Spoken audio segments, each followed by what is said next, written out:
Bonjour Christophe Barbier, nous sommes, Bonjour à vous. nous sommes ravis de vous accueillir sur la French Radio et nous sommes d'autant plus ravis que nous allons bientôt vous accueillir dans notre bonne ville de Lisbonne puisque vous allez venir vous produire. Alors vous produire, non pas en tant que journaliste, non pas en tant qu'homme de presse comme on vous connaît, chroniqueur politique s'il en est, mais en tant que comédien, que metteur en scène et que dramaturge. Que fait un patron de presse sur une scène de théâtre? D'abord, parfois il fait son métier ou la prolongation de son métier, parce qu'entre théâtre et politique, il y a quand même beaucoup de points communs.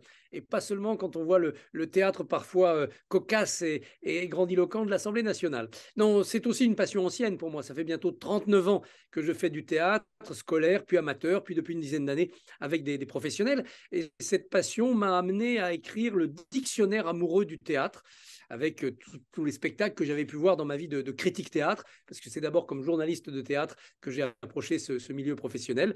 Et le dictionnaire amoureux du théâtre a accouché d'un spectacle qui est le Tour du théâtre en 80 minutes.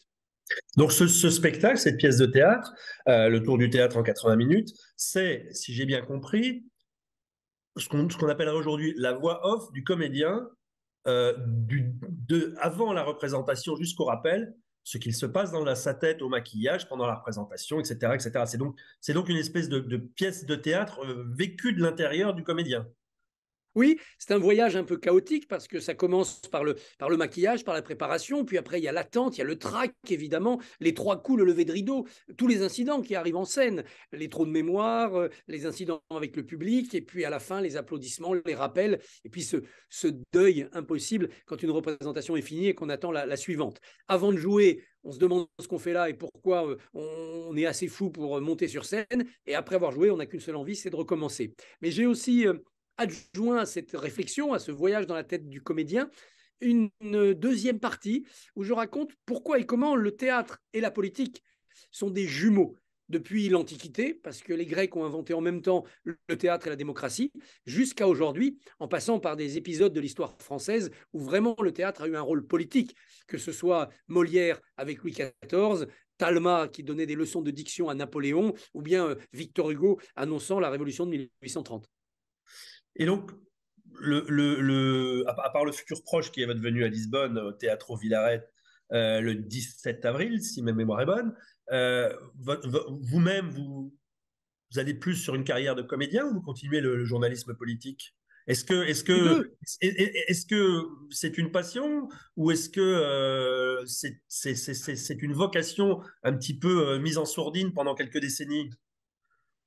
Bien sûr, quand je dirigeais un journal, il était impossible d'être comédien professionnel, d'être tous les soirs sur une scène, parce qu'un journal, c'est un fil à la patte, il faut être disponible tous les instants et parer au plus pressé. Maintenant que je n'ai plus de responsabilité, je continue à être éditorialiste, mais avec des horaires plus souples qui me permettent de dire non quand je dois monter sur une scène.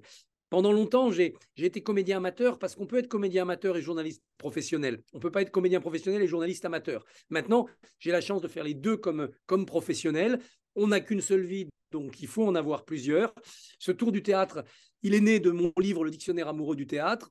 On me demandait souvent de faire des conférences sur ce livre et je me rendais compte que les mêmes questions revenaient dans le dialogue avec les lecteurs, sur le trac, sur le trou de mémoire, sur l'histoire du théâtre. J'ai donc décidé d'en faire un spectacle. Donc le journaliste, le critique et le comédien se sont retrouvés. Et depuis, j'ai eu la chance de jouer de nombreuses autres pièces. En ce moment même, je suis sur scène à Paris dans la peau de l'écrivain Paul Morand, confronté à Gabriel Chanel. Très bien, mais écoutez, on aura le plaisir d'aller voir un homme réconcilié entre ses passions et ses métiers le 17 avril au Théâtre Villaret pour le tour du théâtre en 80 minutes. Merci beaucoup Christophe Barbier, à très bientôt. Merci à vous, je suis impatient de vous retrouver. La French Radio. Portugal.